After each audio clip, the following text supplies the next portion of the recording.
Danny Parkins, Clark-Angel Reese rivalry is worst story in sports media. Objectively speaking, the discourse around Caitlin Clark and Angel Reese brings out the worst in us. Because it's never about basketball, and it's always about something else. So when Colin Cowherd suggested that Reese might have some built-in animosity towards Clark, because she doesn't get the same media attention, Danny Parkins rolled his eyes.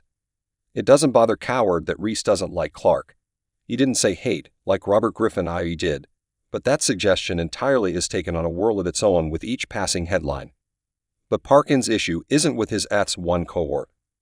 I think it's the worst story in sports media, Parkins said on the Colin Cowherd Podcast. I hate the discourse around it. I think it brings out the worst in everybody. I really do think a lot of people are showing their ass on this story. Of course, what you just said is correct. One of my things is a trope. It's a cliche that I created. Less hate in the world, more hate in sports. Sports hate is good. It is objectively good. Now when it leads to fights in the stands, someone took it too far. But that doesn't mean that it is a bad thing. Trash talk, rivalries, bulletin board material, lauding shots in the press, hard fouls, stare downs, the occasional fight. Those things are good. They're good for ratings. They're good for business. They're good for fan interest. They're good for jersey sales. They're good. It is good for the WNBA for there to be sports hate, for there to be rivalries. It is a good thing. That is so objectively obviously true that I can't believe anyone dares to deny it. This is the part people keep missing. Parkins isn't defending cheap shots or dragging things into ugly territory. He's saying the rivalry itself is good. Sports needs this stuff. The drama. The edge. That feeling that one player genuinely doesn't like the other. That's what makes fans care. But instead of leaning into that energy, way too many people are twisting it into something darker and uglier, almost like it's a moral crisis instead of just basketball. That said, Parkins thinks the Larry Bird Magic Johnson stuff is a little ridiculous.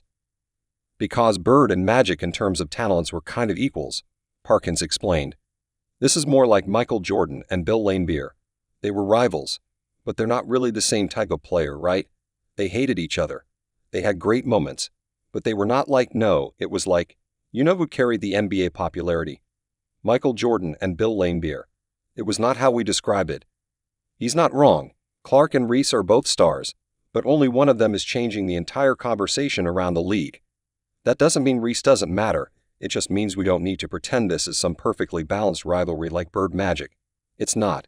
It's Caitlin Clark drawing the crowds and changing the economics, and everyone else figuring out how to respond to that. Caitlin Clark is the phenomenon. She is the comment. The X670 the score host added. Does that spur jealousy? No doubt. Are there interesting racial components that I think are fair to be discussed for a league that has had great players, white and black, before Caitlin Clark? Why haven't they caught on in the same type of way? I think there is fair conversations to be had. But a hard foul on Angel Reese in a basketball game that didn't even result in a fight. It resulted in, she said the F word. What the hell is the matter with people? It's embarrassing. We don't need to name the names. Everyone knows the discourse of who's going. You're talking about people's wives, and you're making it personal, and then you're bringing all the other. Shut up. Shut up. It's so beneath the industry to take the discourse of online, but it is so very clear that way too many people in the industry formulate their opinions based on the algorithm they see on X, and it's just complete horsish asterisk. That's the real frustration for Parkins and anyone watching this unfold without chasing clout. The racial conversation is valid. The jealousy angle. Sure.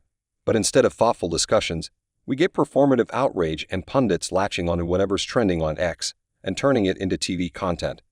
Not because they believe it, because they think it plays. I don't believe the people that went to the basketball game left being like, phew, you know what that was? A race war. Like it was a basketball game, Parkins said. It's crazy. I'm not the biggest WNBA fan. I'm not claiming to have WNBA bona fides or like watching for years or going 10 deep on all the rosters. So people like Parkins, I don't give a asterisk about your WNBA takes. That's fine. I just know sports and narratives. That is a good thing for business.